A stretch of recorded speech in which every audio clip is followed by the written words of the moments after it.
వంశీ గారు చెప్తున్నది నా దృష్టికి వచ్చింది. మీరు ఓటు ఎంపీగా బాలశౌరి గారికి వేసి మనకి గన్నవరం ఎమ్మెల్యే మటుకు నాకేయండి అని అడుగుతున్నారని. మీరు అది కూటమిలో అది సమంజసం కాదు. ముఖ్యంగా మనం అందరం గౌరవించే తెలుగుదేశం వ్యవస్థాపక అధ్యక్షులు స్వర్గీయ నందమూరి తారక రామారావు గారు,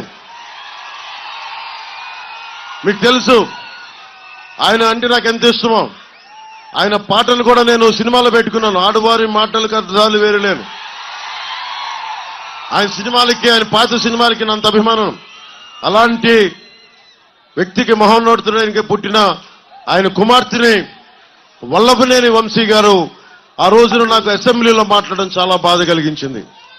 నిజంగా బాధ కలిగించింది. అరే, మీకు చంద్రబాబు గారితో విభేదాలు ఉండటం వేరు, లోకేష్ గారితో విభేదాలు ఉండటం వేరు,